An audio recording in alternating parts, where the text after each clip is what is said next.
Buenos días, jóvenes. Hola, Hola, buenos hola, días. buenos días. Hola, buenos días. Espero que se encuentren de alguna manera bien todos. Vamos a dar inicio a lo que es nuestra tutoría número 2. Voy con la pregunta del millón, jóvenes. ¿Han leído el material? A ver, veamos si han Eh, leído el material. Hola, buenos días, licenciada. En mi caso sí, he leído lo del capítulo 15, que habla sobre parte de la vida de Anne Frank, y también he leído vamos a ver, la parte 3 de la psicología y la educación de Castejón. Solamente esos dos. Ok, del capítulo 15, Alex, ¿podría explicarme o podría decirnos qué es lo que ha comprendido de esa parte, por favor? Sí, con mucho gusto. Gracias, Eh, escuchamos. Gracias. Bueno, al inicio comienza como con una pequeña introducción acerca de Anne Frank, donde habla acerca de cómo fue su adolescencia y el desarrollo de su pubertad. Luego de eso menciona partes importantes de la adolescencia, los riesgos, las actividades que se tienen. Menciona también parte de la pubertad, en qué consiste cada etapa.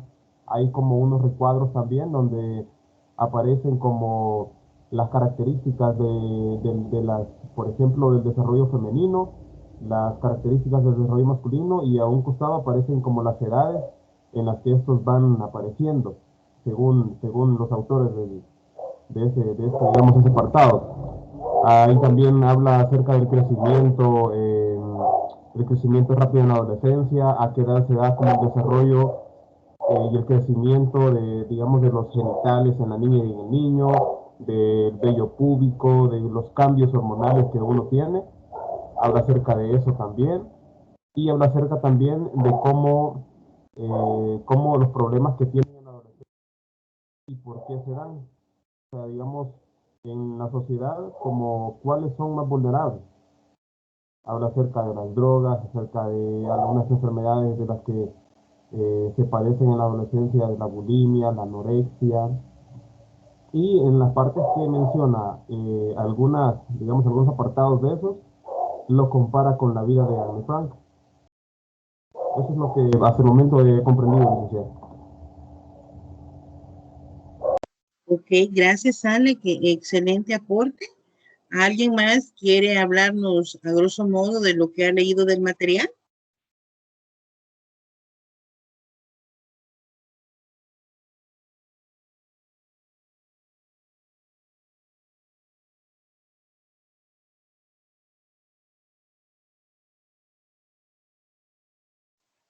Veamos. Nadie más. Bueno, entonces avanzamos. La psicología del desarrollo de la infancia hacia la adolescencia. Bueno, como sabemos, y bien ha mencionado Alex a grosso modo, estamos hablando de ese proceso que vamos pasando, donde empezamos a dejar el cuerpo de niño y aparece ya el cuerpo adolescente. Muchos le temen a este elemento, el dejar ya no ver su cuerpo pequeño, señoritas que no se sienten a gusto con su cuerpo, le temen que su cuerpo se vea voluptuoso. El lado opuesto, los caballeros se sienten realizados cuando los hombros, sus brazos, sus piernas empiezan a tener una complexión diferente, empiezan a crecer, empiezan a aparecer diferentes rasgos y elementos que van haciendo los diferentes procesos de cambio que cada uno de nosotros va teniendo. Y es acá donde se ve a los jóvenes que tienen conexiones y los apoyos emocionales que hay con los padres, el vínculo dentro de la escuela y la comunidad, tienden a desarrollarse de una manera positiva. Y esta, sobre todo, si es positiva, pues al mismo tiempo va a ser de manera sana. Ahora bien, la adolescencia, una transición del desarrollo. ¿Por qué creemos que es una transición, jóvenes?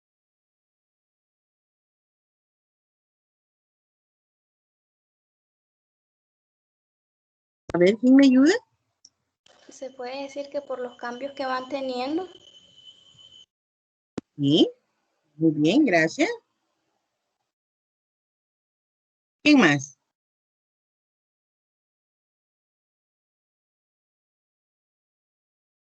Recordemos que la transición del desarrollo se da entre la infancia y la adultez, que implica todos aquellos cambios físicos, cognitivos y psicosociales. Estamos hablando que es un periodo de construcción social desde los cambios que cada uno va a experimentar. La pubertad es un proceso mediante el cual la persona va a alcanzar la madurez sexual y la capacidad para reproducirse. Entonces, todo organismo pasa un proceso y tiene un nivel de maduración donde el cuerpo está óptimo para poder reproducirse.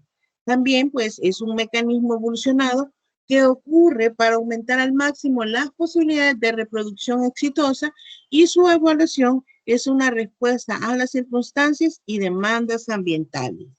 Entonces, ahí empezamos a hablar de la parte de la pubertad.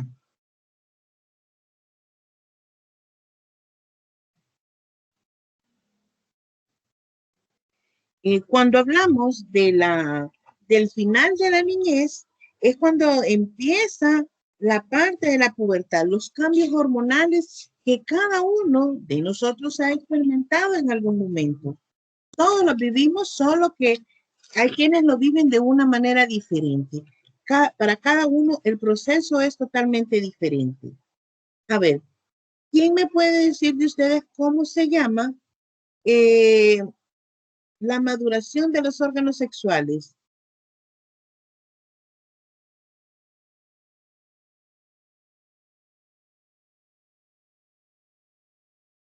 Veamos cómo se le llama a la primera menstruación que tienen las niñas. A ver quién leyó esa parte. Bueno, no recuerdo muy bien, pero en el capítulo 15, Agnes Frank le llama de una manera particular, pero no recuerdo, no recuerdo si es su momento de sueño, algo así, no me recuerdo cómo es que lo dice, pero ella lo ve como un momento especial, el de Ok, gracias.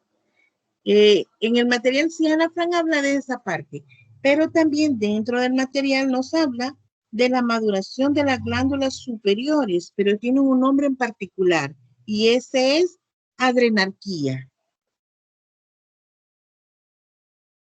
También el material nos menciona la parte de la maduración de los testículos y de los ovarios, y se llama gonadarquía. Son nombres diferentes los que tiene. Los ovarios de las niñas aumentan su secreción de estrógeno, lo cual va a estimular el crecimiento de los genitales femeninos y el desarrollo de los senos y el vello púbico y el axilar. En los varones, los testículos aumentan la producción de andrógenos, en particular la testosterona, que va a estimular el crecimiento de los genitales y la masa muscular y el vello corporal.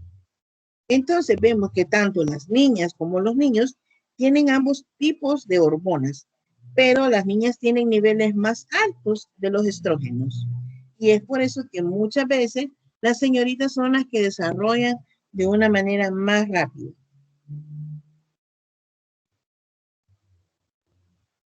Luego empezamos a hablar ya de esa parte de la diferencia entre adolescencia y pubertad. Como ya lo mencionábamos, la adolescencia pues es la transición del desarrollo entre infancia y adultez, que implica, jóvenes, todos esos cambios cognitivos y psicosociales. Es un periodo de construcción y acá evidenciamos diferentes procesos. En la pubertad, pues un proceso mediante el cual la persona alcanza la madurez sexual y la capacidad de reproducirse. Entonces, para todo hay un tiempo, para todo hay un espacio, y pues nuestro cuerpo igual no se queda atrás. Es un mecanismo evolucionado que ocurre para aumentar al máximo las posibilidades de reproducción exitosa, y la evolución una respuesta a las circunstancias y las demandas ambientales que va a empezar a dar nuestro cuerpo. A ver, ahora vamos a hablar un poquito de los cambios fisiológicos en la adolescencia. Tenemos ambas diferencias tanto en las niñas como en los caballeros. Como evidenciamos, aparece el crecimiento de los pechos o las mamas, el crecimiento rápido del cuerpo, el crecimiento del vello púbico, la menarquía, que es la primera menstruación, la aparición del vello axilar aproximadamente 2 años después de la aparición del vello púbico, aumento en la secreción de las glándulas sebáceas y las sudoríparas, casi al mismo tiempo de la aparición del vello axilar.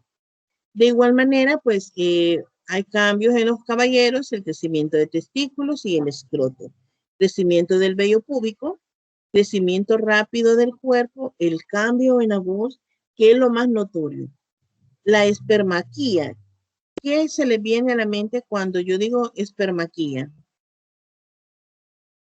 A ver, ¿quién me ayuda?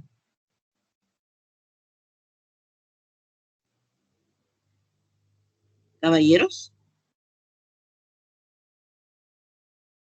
Es la primera eyaculación del hombre. Correcto, gracias Alex.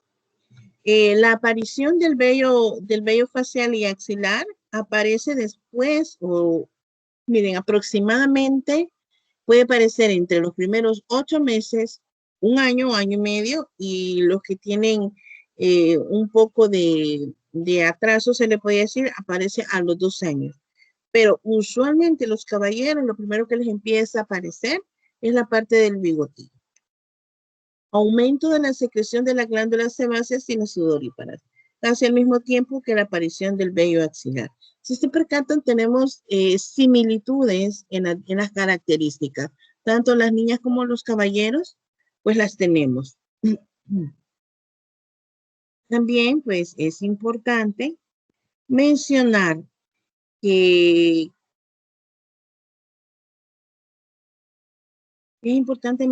jóvenes, los cambios que cada uno va presentando y recordar que cada uno es diferente al otro, no se van a asemejar. Mi proceso de maduración puede ser anticipada o puede ser tardía, pero nunca va a ser igual a la de mis compañeros. Siempre hay un cambio. Eh, Todos somos diferentes. Entonces, ¿qué es la adolescencia? Pues como sabemos, la adolescencia es una construcción social. Los adolescentes pasan gran parte de su tiempo en su propio mundo, el cual es primordial e independiente de los adultos. También es un tiempo de incremento en la divergencia entre la mayoría de los jóvenes que los dirigen hacia una adultez satisfactoria y pues también hay que mencionar que es productiva y es considerable o se considera una minoría que se enfrentará a problemas importantes. Vemos que tenemos oportunidades. En la adolescencia temprana que se da entre los 11 a los 14 años, ofrece oportunidades para el crecimiento físico, la competencia cognitiva y social, la autonomía, la autoestima y sobre todo la intimidad. Algunos de los adolescentes tienen problemas para manejar todos estos cambios y a su vez es posible que necesiten ayuda para superar los riesgos. En el material se habla que en los Estados Unidos se enfrentan peligro para su bienestar físico y mental, incluyendo altas tasas de mortalidad por accidentes, homicidios o suicidio. Pero miren, jóvenes, y no nos podemos quedar con un referente como Estados Unidos. Es algo que nosotros evidenciamos acá en nuestro país y no solo se da en Estados Unidos y en El Salvador, esto se da a nivel mundial. Los diferentes cambios que cada uno va teniendo, los riesgos, las situaciones que cada uno va experimentando, van a variar y va a tener un impacto diferente en cada uno de ustedes. Vaya, por ejemplo, los varones que maduran antes tienden a tener una mayor autoestima, se vuelven desenvueltos, relajados y populares. Tienen dificultades para estar a la altura de las expectativas de los demás, preocupados por agradar a los demás, dependen de otras personas y más limitados para las reglas rutinarias. Cuando el varón sobresale entre sus compañeros por ser el más alto, por tener el cuerpo más atlético, ¿Qué sucede? Siempre es al que involucran en diferentes actividades. Las señoritas es al que más busca y no me van a dejar mentir. Siempre van buscando el que se ve más corpulento. Pero ¿qué pasa con el autoestima de esa persona? ¿Qué pasa si tiene inseguridad y tiene temor a no llenar las expectativas de lo que están solicitando? A muchos nos suele pasar eso. Muchas veces tenemos temor de dar un paso por temor a quedar mal y si fallo, y si mejor no lo hago y me quedo aquí porque me siento seguro en mi zona de confort. Pero si voy y la riego, dicen los jóvenes, o meto la pata, ¿verdad? Entonces, no, hay que enseñarles a afrontar los diferentes retos que tiene la vida. Y muchas veces, pues, como adultos, tenemos mayores expectativas para nuestros adolescentes. Para aquellos que son padres, pues me van a comprender mejor. También aquellos que son tíos y hermanos, suelen, los mayores, cargamos con las expectativas de los padres y de alguna manera nos vemos como los ejemplos para los que nos siguen, sean hermanas o sean hermanos. Entonces el mayor muchas veces carga con la responsabilidad de una figura para los demás. Entonces el mayor muchas veces tiene que sacrificarse en muchos sentidos para siempre verse como una figura respetable para los demás. Y esto no solo pasa en el seno familiar, sino que también suele pasar en la escuela. Cuando quiero llamar la atención, quiero la aprobación de alguien. También hay una situación que se da cuando los varones desarrollan después. Se sienten inadecuados, prohibidos y rechazados. Muchas veces cuando están trabajando o hay deporte, ¿verdad? Esto lo solemos ver seguido y al más chiquito lo dejan. Ah, no, hombre, a este de una manotada lo van a mandar a volar. O si usa algún tipo de deporte extremo como karate, taekwondo, judo, cosas así. Entonces, limitan muchas veces el potencial que pueda tener una persona, porque nos dejamos llevar por estereotipos, por prejuicios, y que de alguna manera pues, van incidiendo en la parte de cómo nos vamos desarrollando. Pero es importante el valorar el hecho, cómo se siente la persona. Y miren, ambas tienen riesgo. Una porque no puedo llenar las expectativas que los otros tienen, la inseguridad de mi valía, cómo yo me percibo, cómo yo me siento. Pero ¿qué pasa al otro lado? ¿Qué pasa con mi valía cuando me siento rechazado? Y no es que me sienta rechazado, literalmente me rechazan por mi complexión, que puedo ser gordito, puedo ser chaparrito, o puedo ser demasiado delgado. Entonces también aparecen rasgos como dependientes. Algunos se vuelven agresivos, inseguros o deprimidos.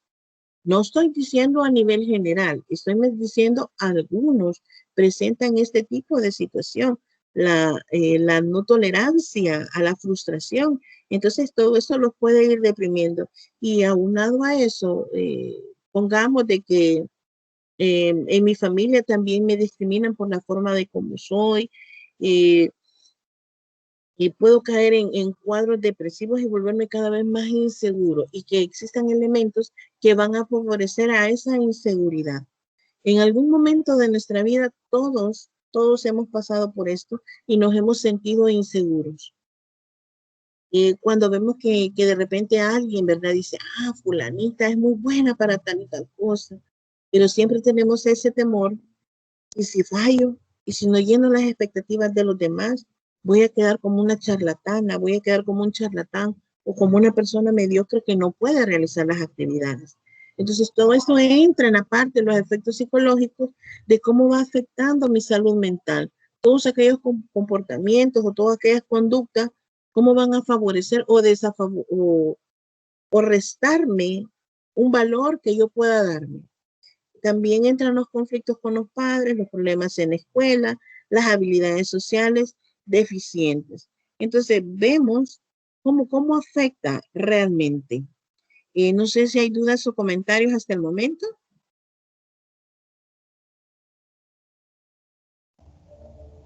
De mi parte, ninguno, licenciado. Ok, si consideran que voy muy rápido, si algo no les va quedando muy claro, por favor, díganme, porque yo me emociono cuando estoy hablando ya con respecto a esta temática. Ok, vamos ahora con el lado de las señoritas. Miren, esta también es una parte muy, pero así le digo, muy compleja. Los efectos psicológicos de la maduración temprana o tardía van a variar tanto en hombres y mujeres y tienden a predecir la salud mental que van a tener nuestros adolescentes y los comportamientos relacionados con la salud en cuanto a la adultez. Entonces, vemos que los efectos psicológicos en la maduración en las niñas muchas veces son menos sociables, expresivas, algunas se vuelven bien desenvueltas, otras son más introvertidas, otras tímidas y negativas.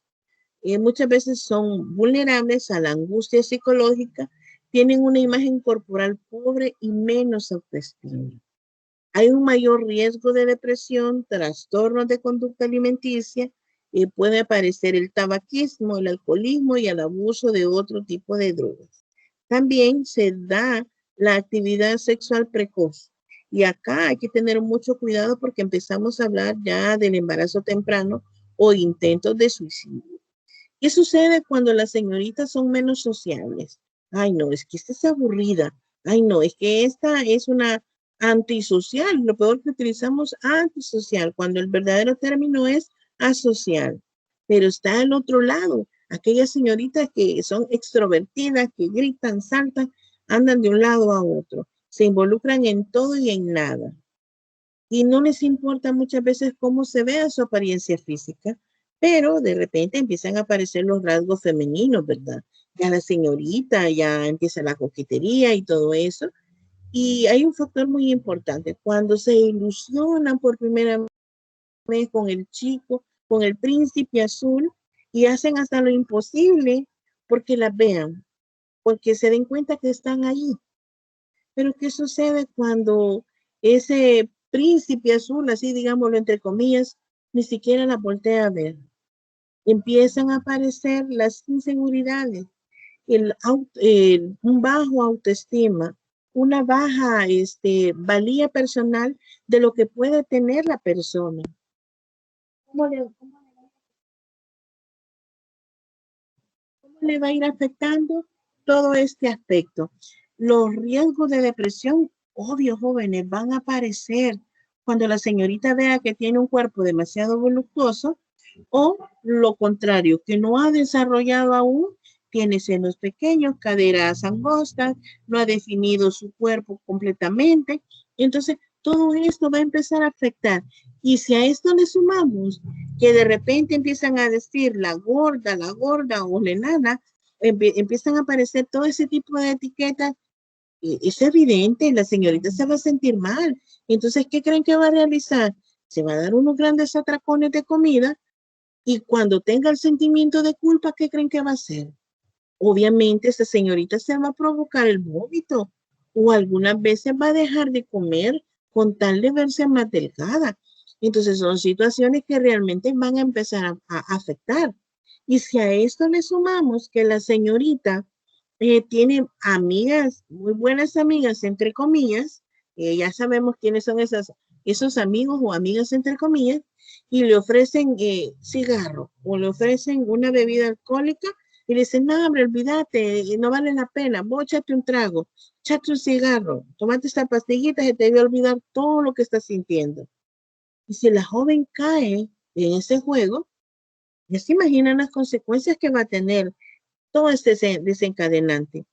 Y luego va a empezar a aparecer una actividad sexual precoz. Y si no se cuidan, si no hay una adecuada orientación en cuanto a educación sexual, esta señorita va a tener una confusión, o este caballero puede tener una confusión en cuanto a la orientación sexual y puede empezar a probar diferentes situaciones que a la larga le van a confundir. Pueda que obtenga placer, pero a la larga le van a confundir qué es lo que realmente quiere. Y si a esto le suma que esa señorita sale embarazada, a todo esto van a empezar a aparecer todos los prejuicios, los estereotipos y una serie de elementos que en vez de favorecer su salud mental, se van a sumar y van a desgastar más a esta persona. Entonces, las mujeres, muchas veces, y esto lo voy a decir a nivel general, estamos más propensas a caer en cuadros depresivos. No quito que los caballeros también lo parecen, pero es más notorio en las mujeres. Tendemos a caer en crisis existenciales y pues van detentando con nuestra propia vida. Hay personas de que son muestras vivas de que se puede sobrevivir a la depresión, que pueden salir de ese abismo en el que se cae, porque es una espiral que cada vez, en vez de subir, va bajando, hasta que lleva a la persona y que cae en lo más profundo. Y de ahí es muy difícil que la persona pueda levantarse con tanta situación. Entonces también hay que mencionar, jóvenes, todos esos elementos o todas esas situaciones que van afectando el desarrollo que cada uno va teniendo. ¿Cómo va incidiendo todos estos elementos para que fulano o la menganita se desarrollen de una manera óptima? Entonces tenemos que ver que el desarrollo humano tiene por meta el enriquecimiento progresivo y personal social. El adolescente va avanzando mediante la actualización de las capacidades que le van a permitir una convivencia social y positiva. Y acá es importante mencionar, jóvenes, que hay que rescatar las necesidades personales y el progreso colectivo en un ajuste, en una integración que le va a permitir transformar una serie de elementos. En el lapso entre los 10 y los 14 años se marcan aspectos diferenciales en el desarrollo que va a representar transformaciones psicosociales. Entonces estamos hablando de que la adolescencia se replantea la definición personal y social del ser humano a través de una segunda individualización que va a movilizar procesos de exploración y va a aparecer una diferenciación en cuanto al entorno familiar, la búsqueda de pertenencia y el sentido a la vida que cada uno le va a ir dando. Entonces estamos ante una situación crítica en tiempos actuales. Pues los adolescentes son los que van reorganizando sus esquemas psicosociales que incluye el establecimiento de nuevos modelos de autoridad e innovadoras metas de desarrollo. Es necesario abandonar la expresión en que se incurría a considerar la adolescencia como una transición y no como una noción funcional solamente en los tiempos. Entonces hay que hablar que la pubertad marca el pasaje directo a la adultez, jóvenes. No olvidemos eso. No sé si hay dudas o algún comentario. ¿Algo que quisieran agregar a lo que he estado mencionando?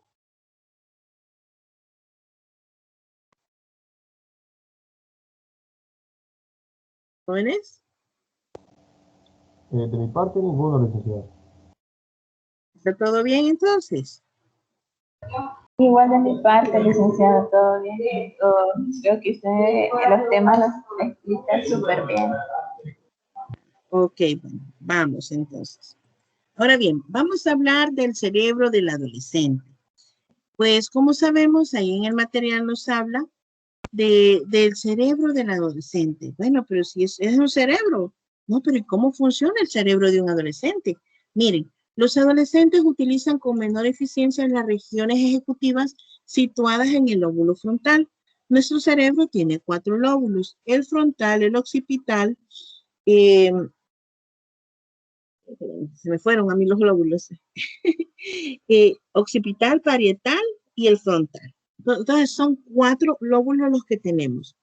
El desarrollo de la corteza cerebral durante la adolescencia comienza en la parte posterior del cerebro y estamos hablando del lóbulo occipital y del parietal y finaliza durante la adolescencia tardía en el desarrollo del lóbulo frontal. En el lóbulo frontal, que es la parte que tenemos aquí de la frente o la sien, ahí se encuentran aquellos rasgos del pensamiento, lenguaje, memoria, y empiezan una serie de funciones que tiene nuestro cerebro.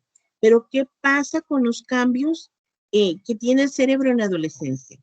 Pues como lo hemos venido mencionando, en la adolescencia el cerebro sigue perfeccionando las capacidades cognitivas, la memoria, el lenguaje, el aprendizaje completo, aquellas habilidades que ya domina y sigue utilizando y las considera los circuitos que le van a ayudar a todo el funcionamiento de su pensar.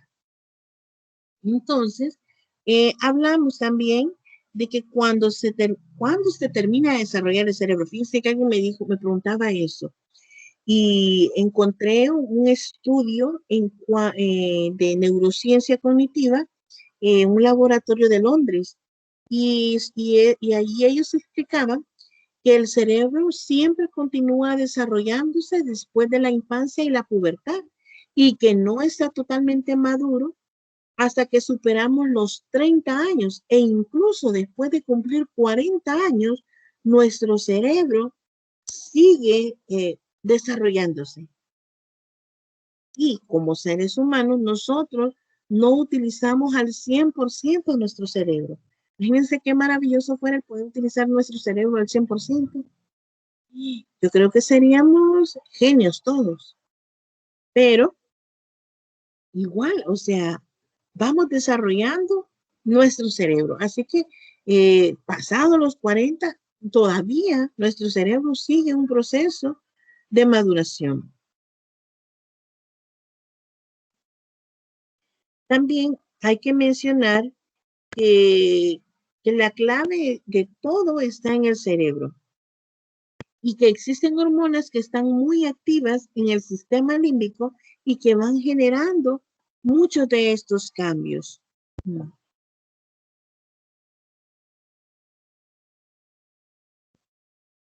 Entonces, vemos que el cerebro humano está propenso a tomar decisiones cuando las emociones están muy presentes y llegan rápido a la corteza. Nosotros muchas veces tomamos acciones o tenemos conductas abruptas y respondemos de manera emocional. ¿Y saben por qué solemos reaccionar de manera impulsiva y no de manera lógica? Usualmente nos dicen, piensa y luego actúa, pero ¿qué hacemos nosotros? Primero actuamos y luego pensamos, ay, ¿por qué hice esto? Me dejé llevar de manera impulsiva. Quizás no lo hubiera hecho, que lo hubiera ya no existe. Entonces, lo que sucede es que nosotros tenemos la amígdala, no la amígdala que está en la garganta, sino que tenemos las amígdalas y es una, déjenme ver, la amígdala está en nuestro cerebro y esta es la que controla las emociones. Va controlando nuestras emociones y es ahí donde se aloja la parte impulsiva que cada uno de nosotros tenemos. Es la parte que utilizaban nuestros antepasados. Actuaban por impulso. Entonces, la amígdala cerebral es también conocida como un cuerpo amigdaliano o complejo amigdalano. Es un conjunto de neuronas completamente relacionadas entre ellas y dan un lugar a una estructura diferente a nivel anatómico y resulta una zona, ustedes pueden encontrar la imagen que aparece como que fuera una almendrita y que forma parte del sistema límbico. Entonces, ¿qué hace la amígdala en nuestro cerebro? Miren, este es un núcleo, bueno, un núcleo principal de control de emociones y sentimientos en nuestro cerebro, controlándolo a sí mismo la respuesta de satisfacción o miedo. Muchas veces cuando experimentamos miedo se nos eriza la piel y es la amígdala quien está trabajando en ese momento.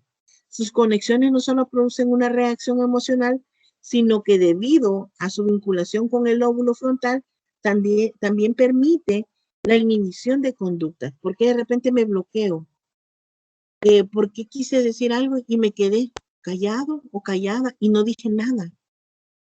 Y de repente aparece el sentimiento de culpa, ¿verdad? ¿Por qué no le dije lo que quería decirle? ¿Por qué no expresé mi sentir? ¿Por qué me callé? Entonces, es como va funcionando en la amígdala. Miren, para evitar que nuestra amígdala cerebral eh, se altere, hay que evitar tóxicos y excitantes, por ejemplo, las bebidas alcohólicas. Atender nuestra propia alimentación con una dieta variable y nutritiva sin exceso de grasas, frutas, verduras, carne blanca, carne roja, tomar bastante agua, ejercitarnos para liberar toda serie de tensiones que se van acumulando en nuestro cuerpo.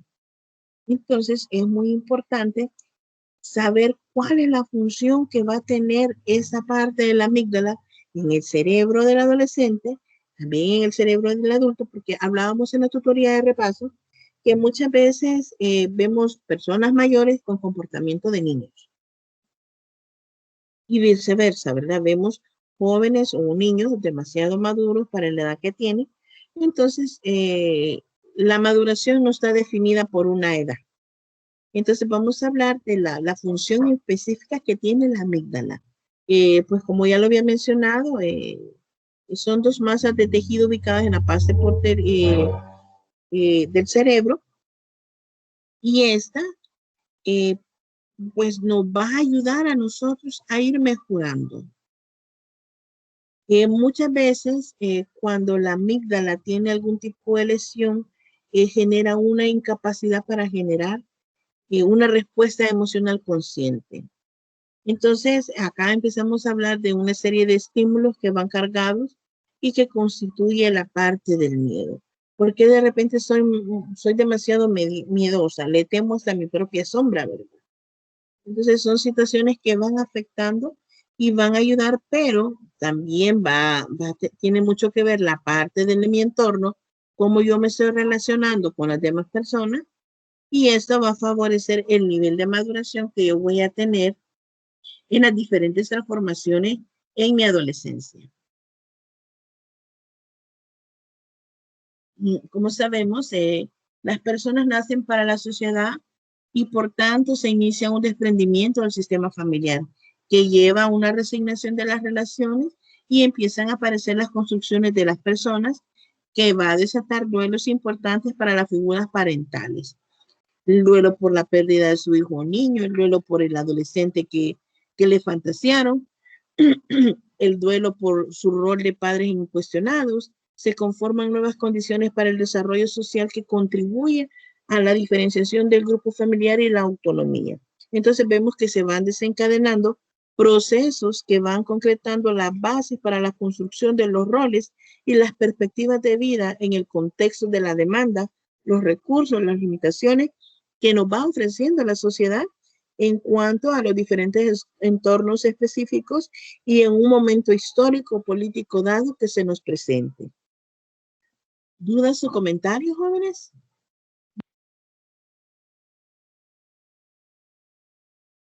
No, en este momento no. Ok, Elmer. Bueno, seguimos avanzando. Bueno, ya me había adelantado un poco. También es importante, y lo había mencionado hace un momento a grosso modo, los trastornos que van apareciendo. Miren, la salud física y mental literalmente van unidos. Lastimosamente, en nuestra sociedad no se ve así. Se enfocan más en una salud física. Yo no estoy desestimando la salud física, pero si usted físicamente está bien, también mentalmente lo puede estar. Perdón, no había leído lo que dice. Gloria dice, ¿y por qué tomamos decisiones cuando más a flor de piel tenemos las emociones fuertes y presentes? A flor de piel. Lo que sucede es que somos impulsivos. Es donde la amígdala hace esa función. Muchas veces nos dejan llevar por impulso, por lo que sentimos. No logramos controlar todo ese tsunami de emociones, todo ese tsunami de sentimientos, y después aparece el sentimiento de culpa, Gloria, cuando no tomamos decisiones de manera asertiva. Y es lo que yo les mencionaba. muchas veces nosotros actuamos y luego pensamos, cuando debería ser todo lo contrario. Primero pienso y luego actúo, pero es algo muy difícil y requiere de entrenamiento personal. No, yo no debo de actuar de esta manera, yo tengo que pensar de otra forma, pero eso es algo personal que cada uno de nosotros lo va a ir haciendo en un momento específico. Cada uno de nosotros va a afrontar este tipo de situaciones o este tipo de sucesos y lo va a ir poniendo en su vida constantemente. Entonces, ¿por qué me dejé llevar? ¿Por qué caí ante el enojo o la frustración y aventé y destrocé y dije todo lo que no tenía que haber dicho? Porque mi amígdala no me permitió controlar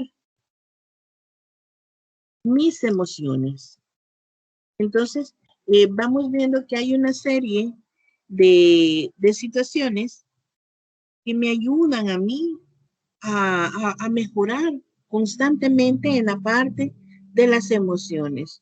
Entonces, también sabemos que el cerebro controla nuestras emociones y por muchas razones, vaya, un ejemplo, cuando creemos que estamos enamorados o que sentimos que nuestro corazón se puede romper por tristeza, no es el órgano que maneja nuestras emociones.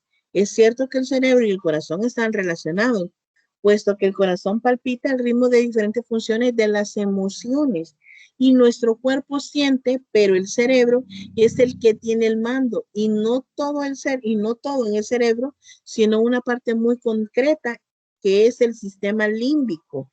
El término límbico fue acuñado por médicos y científicos para designar un área compuesta por tres estructuras, cuya función está relacionada con el aprendizaje, la memoria y las respuestas emocionales. Este sistema está situado justo debajo de la corteza cerebral y está formado por el tálamo, el hipotálamo y la amígdala cerebral y el hipocampo.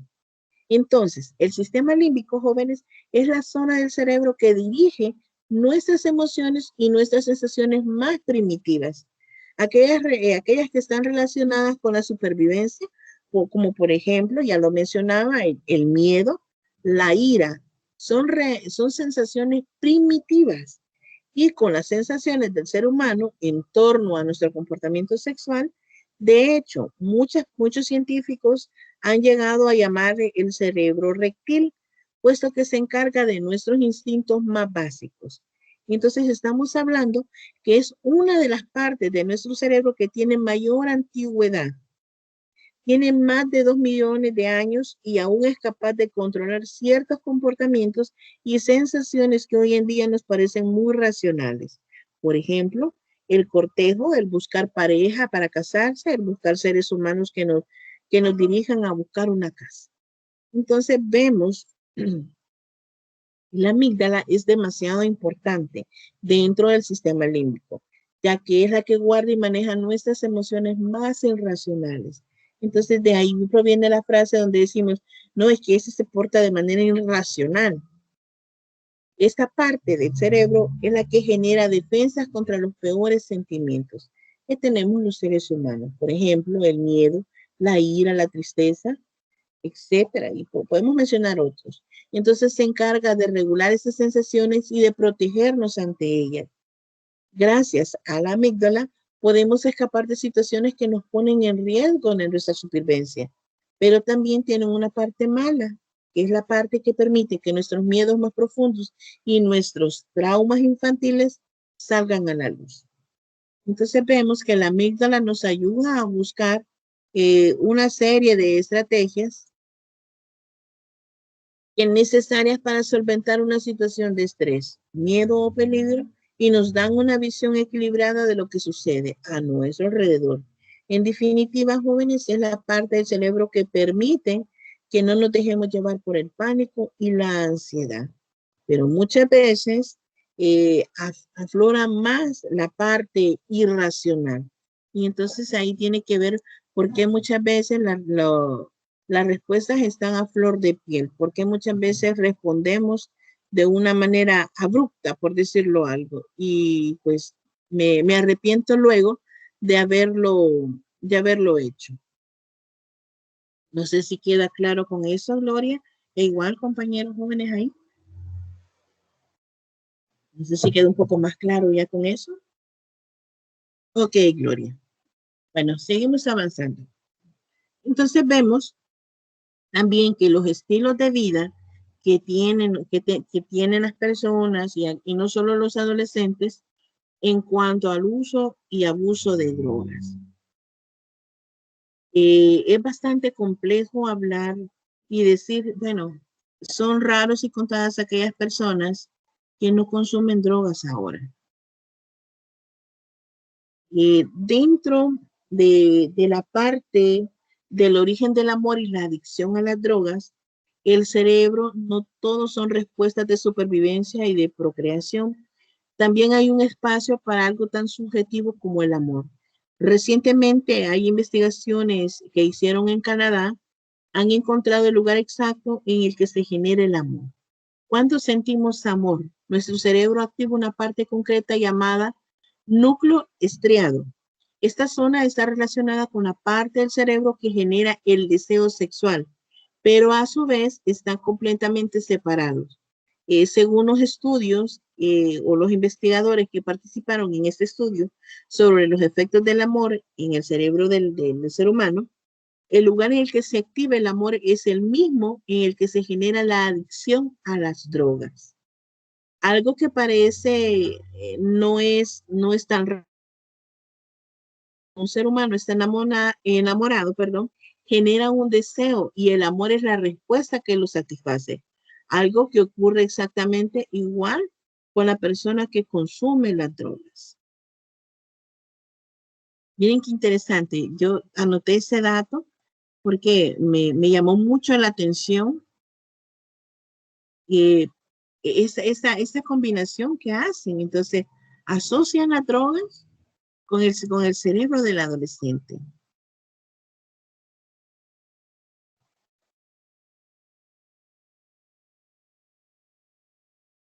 Es muy importante también hacer mención de cómo afectan las drogas el funcionamiento cerebral.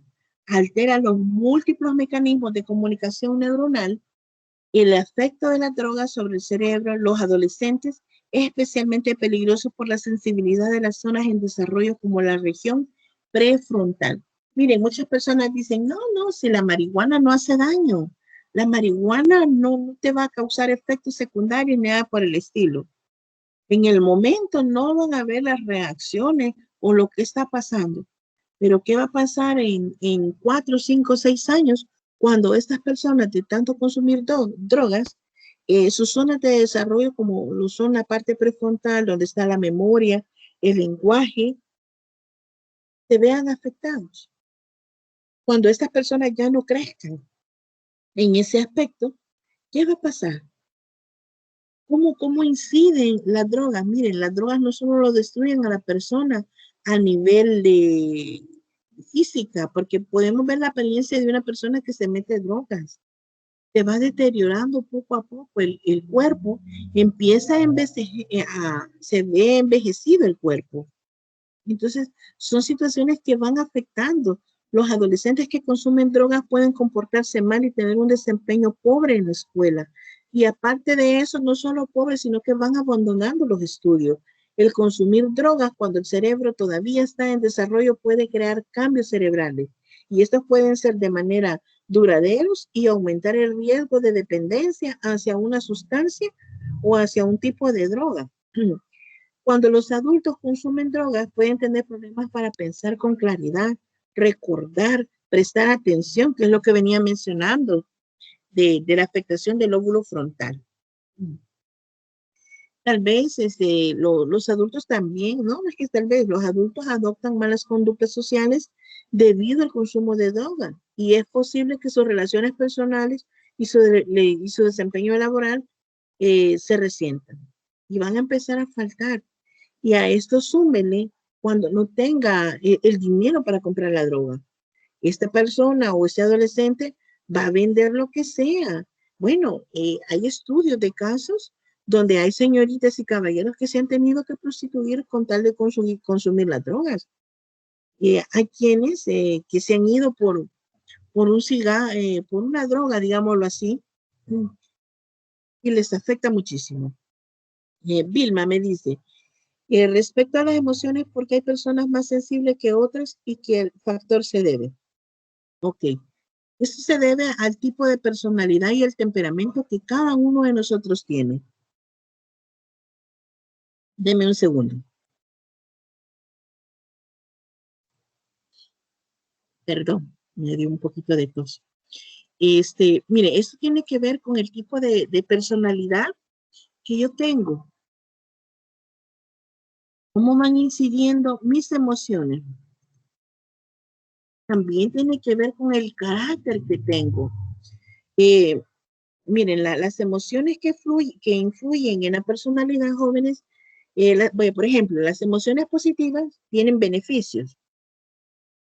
En lugar de limitarnos, estas afectan nuestro cerebro, bueno, no afectan, estas hacen un incremento en nuestro cerebro a nivel de nuestra conciencia, nuestra atención y memoria.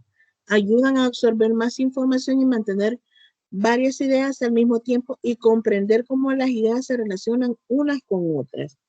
Entonces, es importante ver las categorías. Hay un autor, Jung, él habla de 8 tipos de personalidad.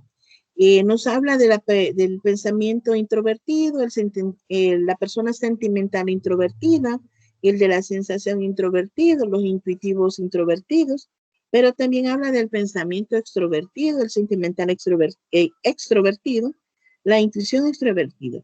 Entonces, ¿cómo se relaciona? Miren, la personalidad puede sintetizarse como un conjunto de características o patrones de sentimientos, emociones y están ligados al comportamiento. Es decir, los pensamientos, sentimientos, actitudes, hábitos y la conducta de cada persona puede persistir a lo largo del tiempo conforme va presentando diferentes situaciones, pero todas estas van a influir en mis emociones. Si yo soy una persona demasiado emocional, por ende, mis emociones siempre van a estar a flor de piel. Miren, hay personas que lloran por todo y por nada. Esos son los melancólicos. Y las personas que lloran con una película. Y miren, es bien importante, de repente se vuelven personas demasiadas empáticas y experimentan o vivencian el dolor que cada una de las personas está experimentando en ese momento. Entonces, son diferentes elementos que van ayudando o diferentes características, los rasgos personales que cada uno de nosotros tiene para ir afrontando cada una de las situaciones. Hay quienes, pues, tenemos un carácter bastante fuerte, pero internamente tenemos un corazón de pollo. Nos conmueven fácilmente, pero así a primera impresión, pues somos unas personas rígidas. Entonces tiene que ver también con la parte de la salud mental, no solo con la parte de la salud física. Y no sé si queda un poco ahí claro o hay dudas todavía.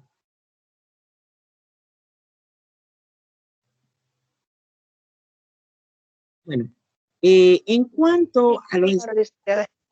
Dígame.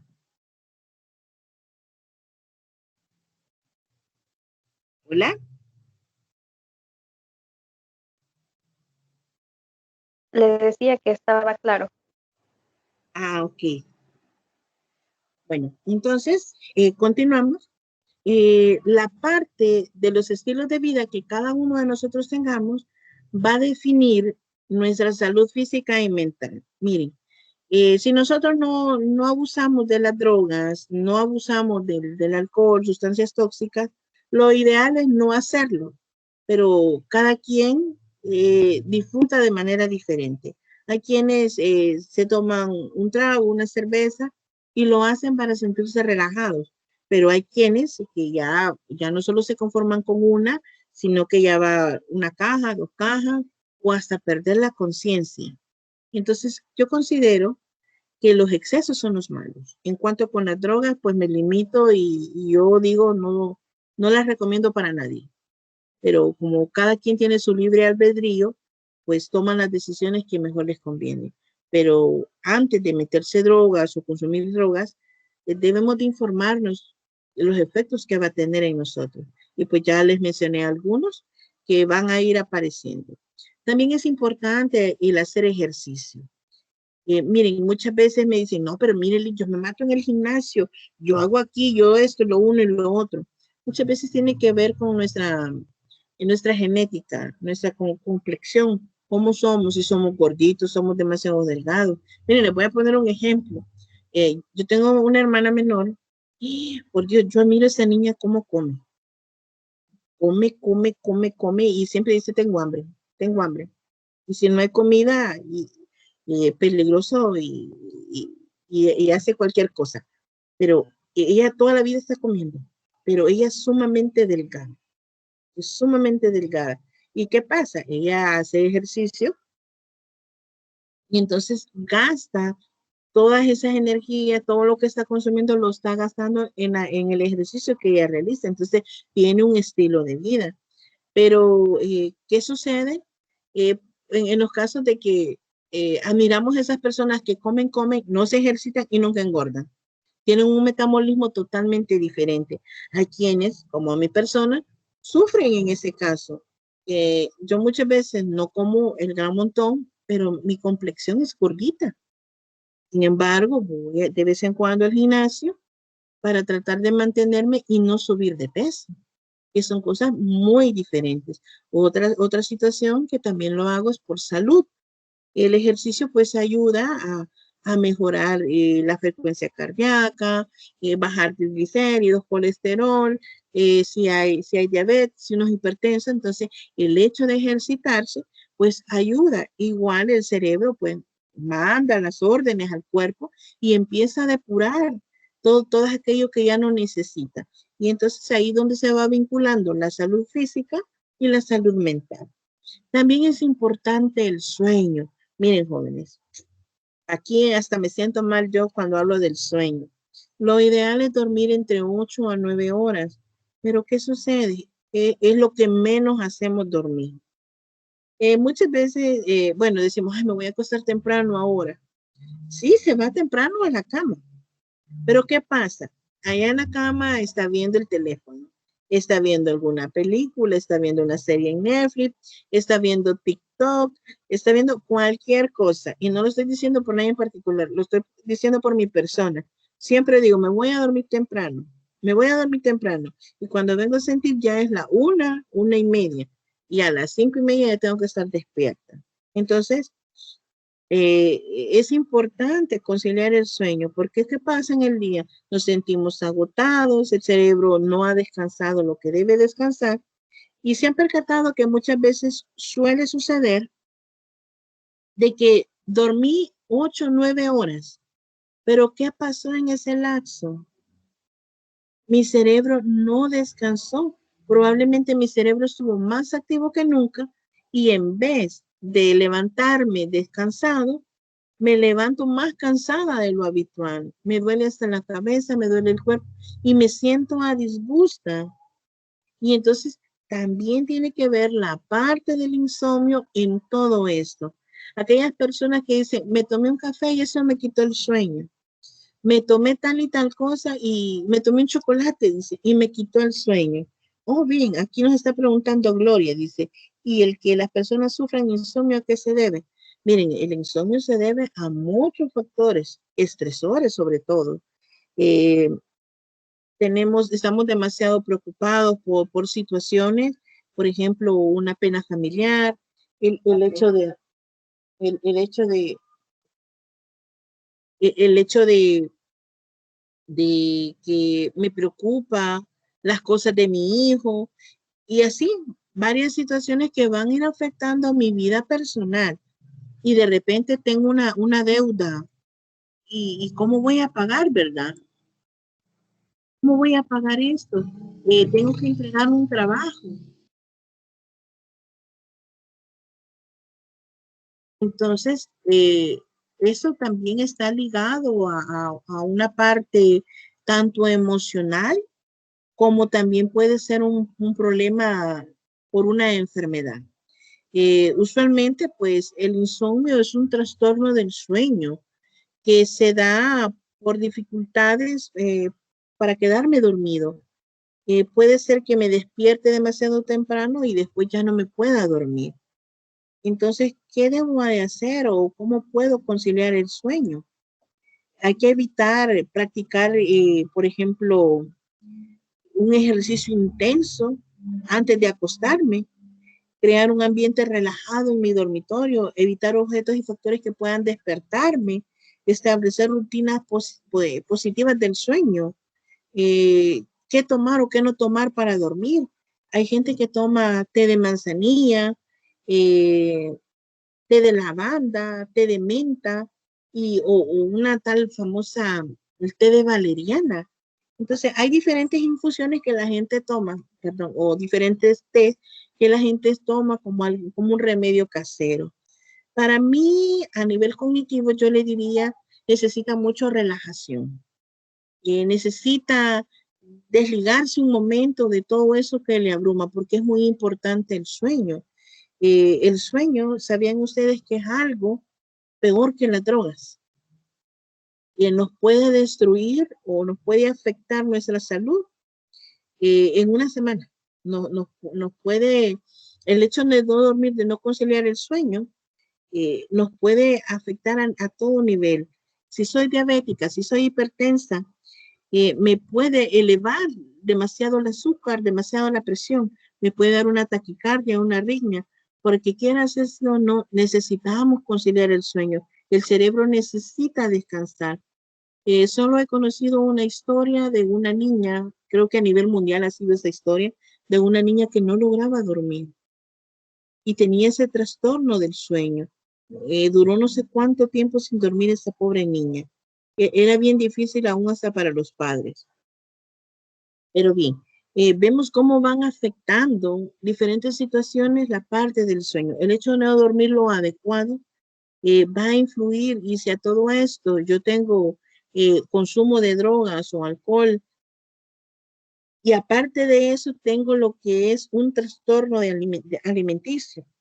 No me alimento a la hora que es, y cuando vengo a comer me doy unos grandes atracones, empiezo a comer de gula, y cuando aparece el sentimiento de culpa, salgo corriendo y empiezo a vomitar todo eso que ingerí. Y entonces el problema que se da cuando se da la anorexia y la bulimia es que las personas creen que con el vomitar sacan todos los nutrientes que el cuerpo pudo haber absorbido. ¿Y qué sucede? Van detentando su imagen. Miren, hay señoritas que tienen trastornos con respecto a su imagen. Pueden tener un, pero se ven gordas. Y se da la parte contraria. Hay quienes son demasiado gorditas, pero se ven demasiado flacas ante el espejo. Entonces es un problema de percepción que está teniendo la señorita o el caballero en ese momento. Y entonces dejan de comer o aparecen las ingestas de comida. Y cuando asociamos las emociones, miren, esto nos suele pasar casi siempre a la mayoría de mujeres. Cuando estamos tristes, cuando estamos deprimidas, ¿qué es lo primero que hacemos? Un bote de yogur, sorbete, empezamos a comer cosas dulces para tratar de minimizar el sentir, lo que estamos experimentando. Y entonces, y luego aparecen sentimientos de culpa y no tuve que haber comido eso, yo no pude haber hecho eso, y empiezan la situación. Ahora bien, sumado todo este tipo de factores, abuso de alcohol, el hecho de no dormir bien, una mala conducta alimenticia, me pueden desencadenar dos tipos de cosas. Un accidente vehicular si manejo, eh, un inadecuado control de impulso si manejo armas, y sobre todo el suicidio. Si la persona llega a desvalorizarse tanto, puede atentar contra su vida. Y miren, y en cuanto al suicidio, vemos frecuentemente casos acá en el país. No me voy a enfocar en Estados Unidos, no me voy a enfocar en... No. Acá en el país. Hace, creo que 20 días, leí una noticia que decía, joven se suicida por demasiadas tareas. Realmente yo no creo que haya sido por demasiadas tareas. Aquí había algo más. Detrás de un patrón conductual de ese tipo, no creo yo que haya sido solo tareas. Acá tuvo que haber factores emocionales, situación personal, problemas en casa. Este joven ha de haber estado pasando una situación demasiado estresante y no logró manejar todas esas emociones, se desbordaron y de alguna manera pues afectaron y lo llevaron a tomar una inadecuada decisión y culminó en el suicidio. Es bastante complejo hablar de este tipo de situaciones, pero sabemos que en un momento, como adolescentes, estamos expuestos a, y no solo adolescentes, también los adultos, cuando ya sienten que tienen todo el pesor y que ya no aguantan con los problemas, mucha gente opta por suicidarse. Es un escape a la realidad que están viviendo, así como lo es en un momento las drogas y el alcohol. Me escapo de lo que estoy viviendo en este momento, pero ¿qué pasa cuando pasa el efecto? Vuelvo a la realidad. ¿Y cuál es la realidad? Estoy peor de cómo estaba antes. Entonces, es de valorar y sopesar ese tipo de situaciones. A ver, ¿hay comentarios o algún aporte extra hasta el momento? Me gustaría que me lo dijeran, jóvenes. Hola, Lick. Bien. En el caso de lo que usted estaba hablando del joven ese que se suicidó, la noticia que aparece allí, ¿cuál podrían ser los factores determinantes o los factores que más influyen para que una persona de esas tome una decisión para atentar contra su propia vida? ¿Cuál sería digamos, la parte, en la parte mental, cuál sería la que desata más ese, digamos, esa acción? Excelente pregunta. Miren, lo que incide para que una persona pueda suicidarse o atentar contra su vida es la baja autoestima que esta persona pueda tener. También a eso sumémosle la valía. Cuando hablo de la valía me refiero a la percepción que tiene de sí mismo. Ha habido un grado de valorización y ver la muerte como el último recurso. ¿Qué está pasando en la mente de ese joven que se quiere suicidar o que atenta contra su vida? ¿Cómo llegó y tomó esa decisión? Muchos creen o consideran que el suicidio es una enfermedad mental o que la persona tiene una conducta suicida o tendencias suicidas. Yo lo asocio más a la parte emocional. Muchas veces no logramos manejar adecuadamente nuestras emociones. Eh, el pensamiento o tenemos pensamientos o ideas suicidas. ¿Qué va a pasar si me quito la vida? Nadie me va a extrañar. Oigan bien eso. Nadie me va a extrañar. Soy un estorbo para estas personas. Si yo dejo de existir, el problema va a estar resuelto. Muchas veces nos cargamos de culpas, de emociones que no son nuestras. Como sabemos, vivimos en una sociedad que está demasiado particionada. Y no nos vayamos a una sociedad, vayámonos a los hogares. Padres donde muchas veces le pasan la factura de sus problemas personales a los hijos. Descargan su frustración, su ira, su enojo hacia los hijos. Me abandonó tu papá, fue tu culpa. Y empezamos a achacarles todo lo malo, todos esos pensamientos negativos al joven o al niño. Y van creciendo con ese pensamiento y diciendo, no, pues quizás yo fui un error, yo nunca debía haber nacido. Y lo digo con palabras propias que he escuchado de jóvenes. Jóvenes que piensan que ya nada va a pasar, que si ellos están muertos, pues va a ser la mejor solución. Y desde mi punto de vista como profesional es una conducta egoísta, porque solo estoy pensando en mí y no estoy pensando en las personas que realmente me quieren. Entonces, son situaciones que me van a afectar a mí grandemente. Entonces, ahí entra la parte emocional, donde la gente se va desvalorizando. Muchas veces el entorno incide para que los jóvenes atenten contra su vida. Yo no sé qué tipo de vida tenía este adolescente que se suicidó. Una parte tiene que ver con la gran frustración, la desesperanza devastadora que cada uno está viviendo. Pero si yo tengo unos padres negligentes o siento yo que no le importo a nadie más, ¿qué creen que va a pasar? Obvio, voy a atentar contra mi vida. Entonces es posible que muchos adolescentes también tienen problemas en cuanto a su propia identidad sexual. Aparece la ansiedad, el insomnio, los cambios económicos, el acoso escolar, los problemas que están vivenciando nuestros padres, la ansiedad, depresión. También se le puede asociar un poco a la parte del trastorno bipolar, el insomnio, los pensamientos suicidas, las mudanzas o la pérdida de un ser querido, la separación de los padres. Todo esto pone en riesgo pensamientos suicidas. Y toda persona, miren, cuando una persona se va a suicidar, no anda diciéndoles me voy a matar, porque hay una diferencia entre un suicida a la persona que tiene pensamientos suicidas.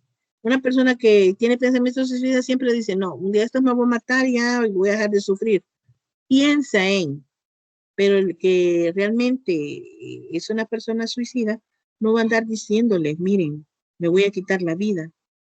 Y si a todo esto le sumamos, y lo vemos ya como un trastorno psicológico, la depresión. La depresión lleva diferentes categorías, lleva diferentes elementos y que poco a poco van devastando a la persona.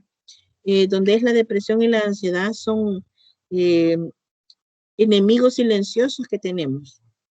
Y el consumo de drogas y el alcohol, imagínense, sumado a todo ese tipo de cosas, por ende, que va a desencadenar la muerte de la persona. Cuando hay sentimientos de angustia, irritabilidad o nerviosismo, el sentimiento de desesperanza e impotencia, muchas veces los padres o los tíos o los hermanos o muchas veces los abuelos cometen grandes errores cuando empiezan a decirle al niño, mejor ni hubieras nacido. Conozco de padres que le dicen a sus hijos, mejor te hubieras muerto, mejor te hubiera abortado. Son palabras demasiado fuertes para una persona que tiene una dependencia emocional hacia alguien. Entonces, toda esa desvalía, toda esa impotencia van a ir acompañados de depresión. Y esto puede llevar a un suicidio. Es más, hay que ver los antecedentes de la familia. Si hay alguien que tuvo depresión o alguien que se suicidó dentro de la familia, o si hay abuso sexual, emocional o físico. También hay que mencionar la falta de red de apoyo, las malas relaciones con los padres o con sus amigos, un sentimiento de aislamiento social, los problemas de identidad que cada uno tiene y la sexualidad en una familia. O sea, todo esto puede desencadenar diferentes elementos que a la larga pues van a afectar.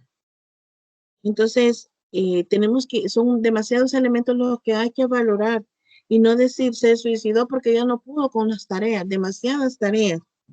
Quizás el expresar y decir ya no soporto tanta tarea, pero hay que ver qué es lo que había detrás de todo esto. La presión social, la presión de la familia, o sea, son diferentes elementos y tenemos que ir un poco más allá. Y como futuros docentes, formadores, no nos tenemos que quedar ante una inquietud de nuestros estudiantes. Tenemos que ir a anticiparnos a ellos, ir más allá.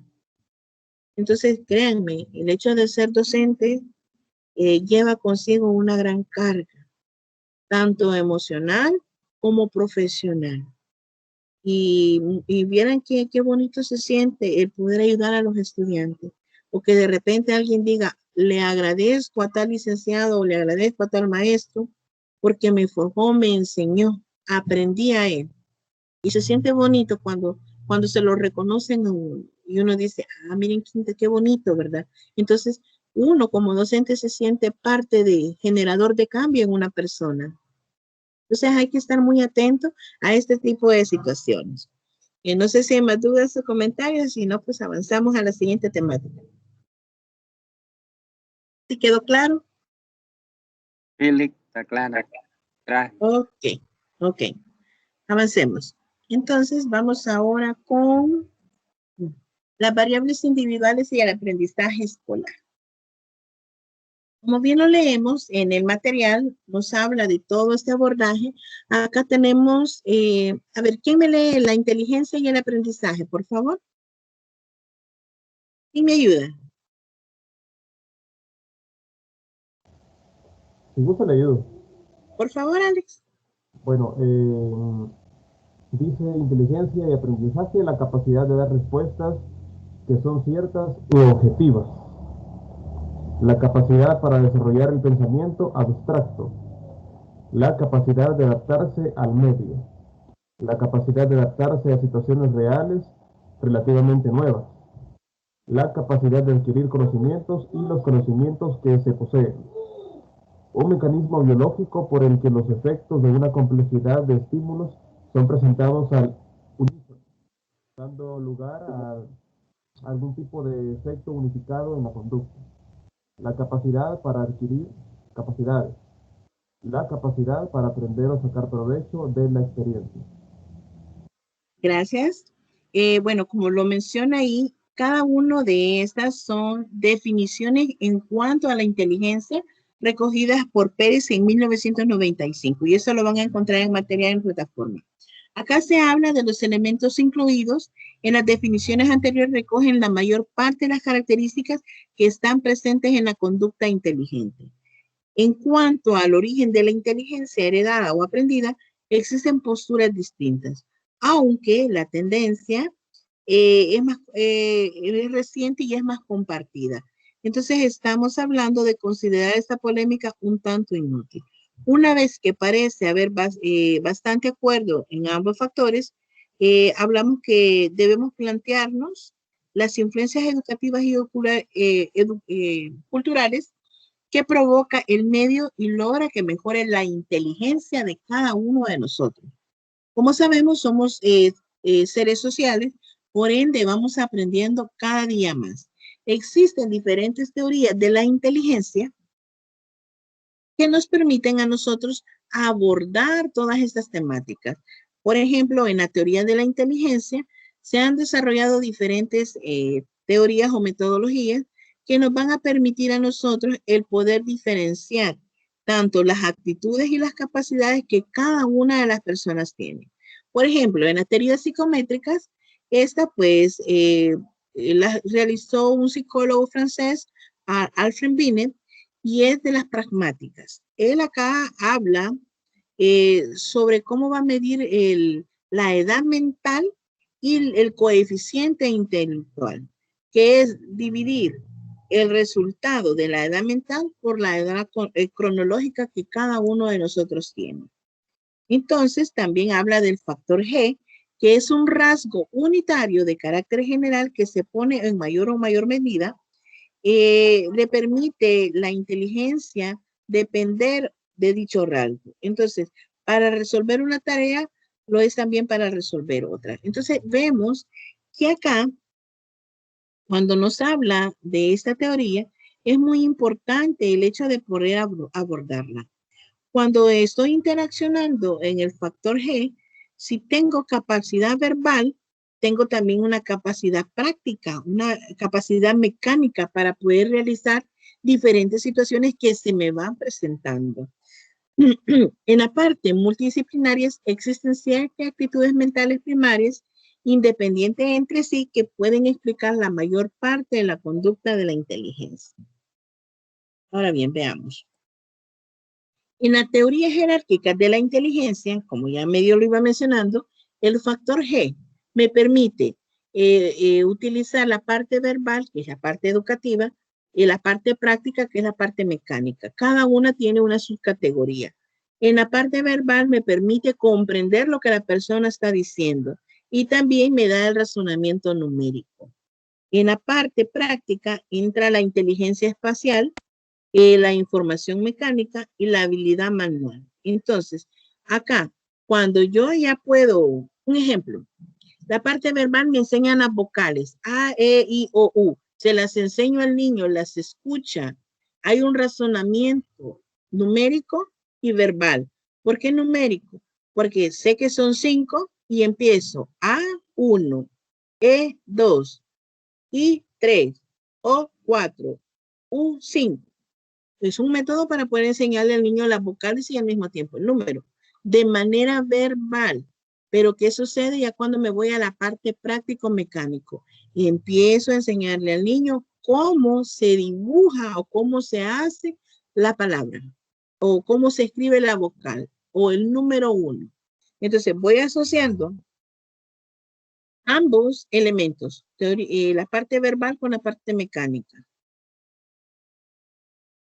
También, dentro del factor G, está ya no solo la parte verbal, no la numérica, también la parte espacial. Y está por estratos. En la parte verbal, pues ya tengo una comprensión de lo que me están diciendo y empiezo a tener esa fluidez verbal. En la parte numérica ya manejo la parte del cálculo, el razonamiento, y eso me ayuda a saber que 2 más 2 es 4, a 2 le quito 1, me queda 1. Entonces, uso un razonamiento lógico. En la parte espacial, pues se da la visualización de la parte verbal y el razonamiento que va a ser una respuesta a diferentes situaciones que se van a empezar a dar. También, pues hay que hablar que la capacidad de inducción y deducción dentro de estos estratos aparecen los factores mayores de grupo. Y eso es algo que ustedes van a encontrar dentro del material. Aunque lo estoy abordando a grosso modo. Estas actitudes tienen componentes comunes representados en el factor G, pero son una vez relativamente independientes. Una vez que las personas pueden poseer un mayor grado, unos que otros, los factores mayores de grupo se subdividen a su vez en factores menores de grupo relacionados entre sí dentro del factor verbal. Se sitúan los factores menores de comprensión y acá se aparece ya la fluidez verbal, el factor numérico se subdivide en cálculo numérico y el razonamiento numérico. Finalmente, la actitud espacial se subdivide en visualización espacial y el razonamiento espacial que cada uno va a tener. Ahora bien, están las tres teorías cognitivas.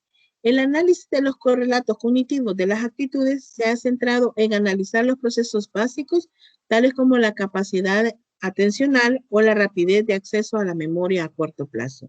Miren, esta es una habilidad, le llamo yo, que solemos tener todas las personas. Lastimosamente, unos lo sabemos utilizar y otros pues nos limitamos. Todos tenemos las mismas inteligencias, lastimosamente nos coartamos el derecho a desarrollarlas. Muchas veces quizás por la zona de confort en la que estamos y nos limitamos. También el análisis de los contenidos cognitivos de las actitudes o las capacidades para el manejo de la información en dominios concretos y complejos del contenido. Análisis de los componentes cognitivos de las actitudes trata de identificar las unidades de procesamiento de información en la ejecución de pruebas de actitud.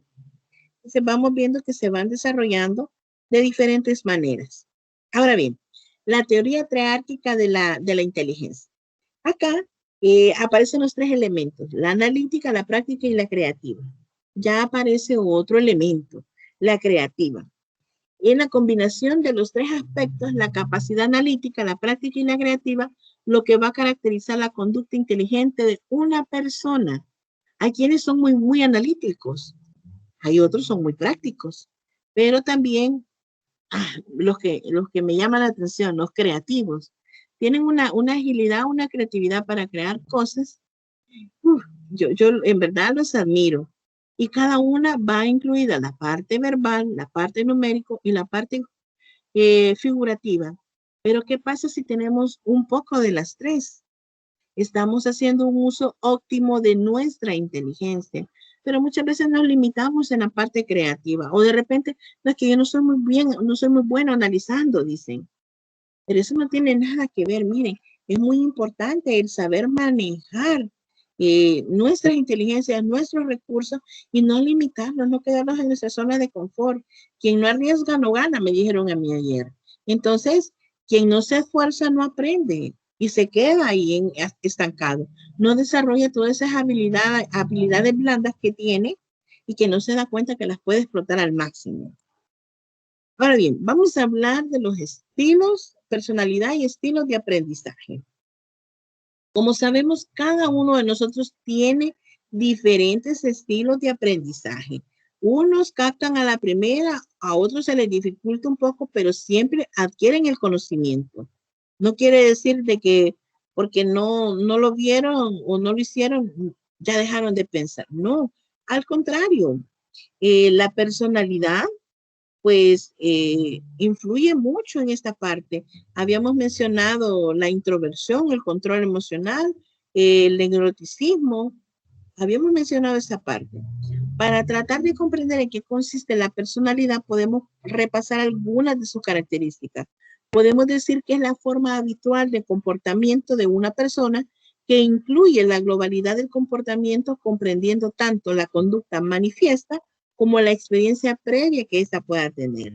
Entonces, la personalidad jóvenes se va desarrollando y va cambiando a lo largo de la vida y en cuanto a la interacción, la herencia, la genética y el ambiente. Entonces, recordemos que toda persona, todo sujeto, todo individuo, como le quieran llamar, somos distintos y socialmente también podemos ser iguales. Existen diferentes concepciones de la personalidad humana que giran alrededor de dos grandes categorías. Aquellas categorías o aquellas teorías, perdón, que consideran la personalidad como un rasgo estable y aquellas otras que destacan el papel de la parte específica que tiene una persona para dar respuesta ante un suceso. Entonces, la teoría de los rasgos se centra en las características permanentes de la conducta, porque hay algo que nos define a nosotros como personas, esas conductas permanentes que tenemos, conductas predecibles que tenemos. Por ejemplo, si yo soy una persona, pongámoslo así, de mecha corta, la gente sabe que me provoca, yo voy a reaccionar de manera impulsiva, de manera agresiva. Pero si saben de que yo soy demasiado pasiva, entonces la gente me está tomando de chiste, está haciendo bromas conmigo, pero sabe que yo no voy a reaccionar ante lo que esté haciendo. Entonces es ahí donde hablamos de los conjuntos de rasgos estables que puede tener una persona. En cuanto a la parte de las categorías, hay 5 elementos o 5 factores. Entre esos, el material nos habla del neuroticismo, nos habla de la extroversión, la apertura, la amabilidad y la responsabilidad. Como sabemos, el neuroticismo, las personas sacan un punto alto y presentan una tendencia a experimentar sentimientos como miedo, ira, culpabilidad, que son propensas a tener ideas irracionales. Y entonces existe un temor existe una dificultad para controlar los impulsos y enfrentarse al estrés. Muchas veces no toleramos el estrés, estamos tan agobiados, tan cansados y explotamos con la persona que menos la debe o respondemos de manera abrupta. La extraversión, pues acá las personas son asertivos, son sociables, habladores, animosos y optimistas. En la parte de la apertura, pues son las personas que tienen una sensibilidad estética, prestan atención a los sentimientos, prefieren la variedad, tienen curiosidad intelectual y tienen una independencia de juicio. En la parte de la amabilidad, pues como bien lo dice la palabra, es un factor o un elemento que tienen personas altruistas que quieren ayudar a los demás. Entonces, pues podemos observar eso. En la responsabilidad, pues como lo dice la palabra, son personas puntuales, fiables, voluntariosas, decididas, y así sucesivamente vamos a ir encontrando diferentes elementos. La concepción de la personalidad, y acá hablamos de la teoría de rasgos de Hensel, La personalidad tiene una estructura jerárquica con 3 niveles. El primer nivel, pues, da respuestas específicas a situaciones concretas. El segundo nivel, las características semipermanentes. El tercer nivel, características estables. Dentro de los estilos cognitivos, vamos a encontrar esta parte de los estilos, y no solo cognitivos, sino que del tipo de aprendizaje. No sé quién me ayuda a leerlo, por favor.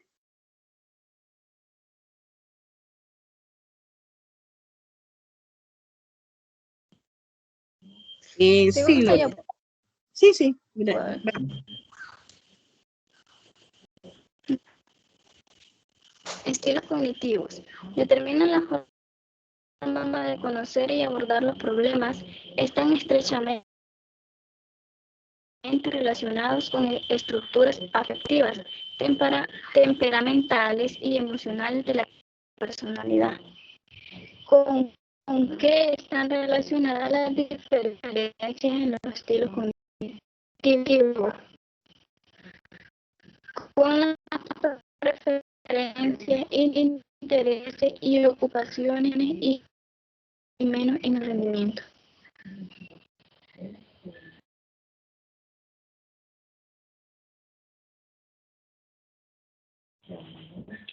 Hasta ahí era sí. Siga, por favor.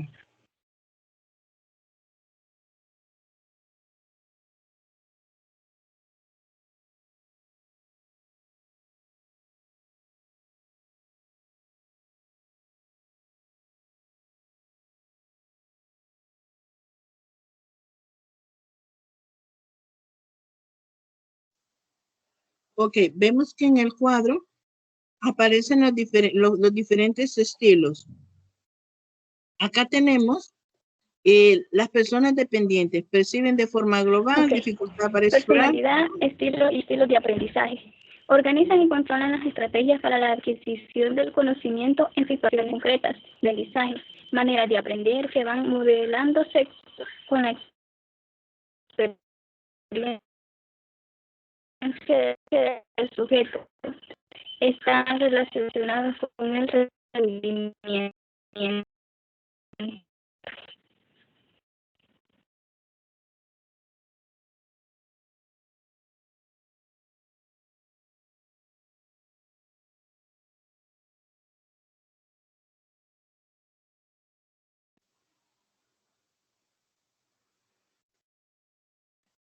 Ok, voy a continuar yo.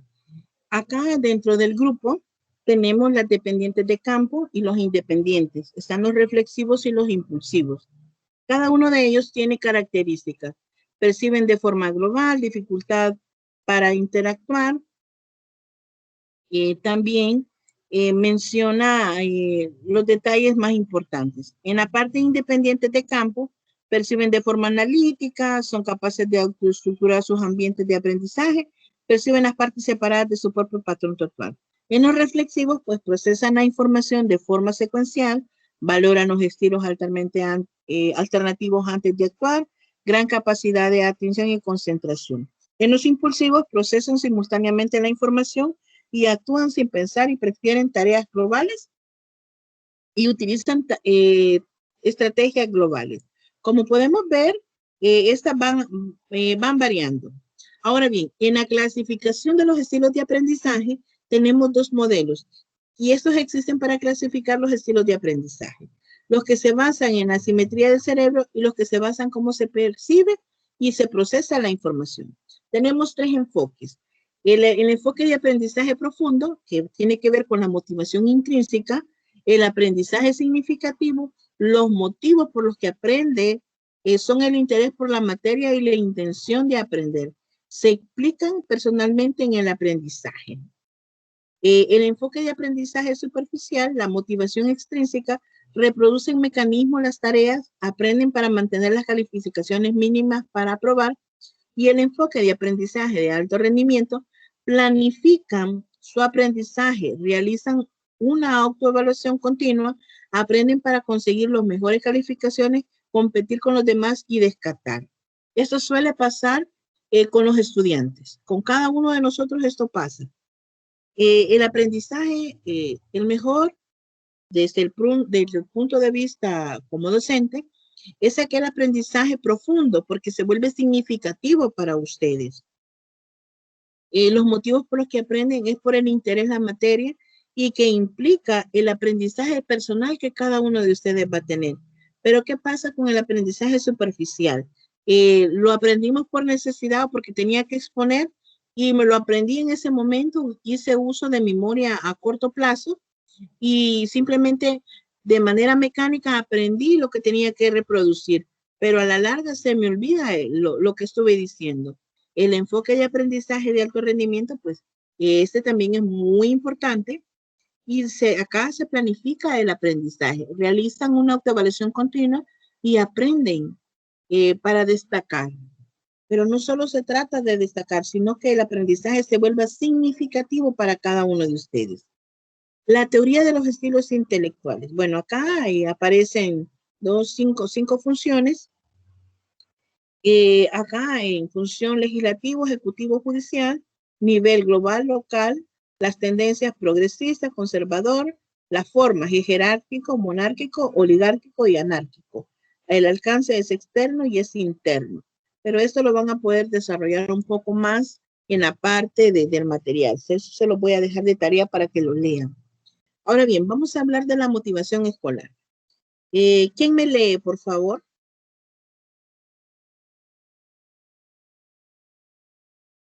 No sé si Alex puede leerme. Sí, con gusto. Claro que Ok. sí. La motivación escolar es un constructo explicativo de indudible importancia para el aprendizaje, junto con los conocimientos previos que posee el aprendiz cuando llega a la situación de aprender y la inteligencia. La motivación es uno de los factores explicativos más importantes del rendimiento. Las teorías explicativas de la motivación se agrupan en categorías según la orientación teórica donde han sido desarrolladas, principalmente la conductista y la cognitiva. Tipos de motivación. Unidireccional. Una única causa. Cadena. Una sucesión de acontecimientos llevan a una situación desencadenante. Policausales. Numerosas causas llevan a un final determinado. Ok, gracias, Alex. Como podemos ver, existen diferentes tipos de motivaciones. Puede ir hacia una única causa o puede desencadenar otro tipo de situaciones o elementos que me lleven a mejorar en mi parte emocional. Y pues la policausal sabemos que existen diferentes elementos que van a ayudar a lograr un objetivo último. En cuanto a la teoría de la motivación, una de las primeras y más abordadas es la teoría de la reducción del impulso de Hull, basada en las explicaciones homeostáticas. Para este autor, el impulso y el incentivo son dos factores explicativos claves de la motivación animal y humana, donde él expresa que el impulso es un elemento energizante inespecífico de la conducta.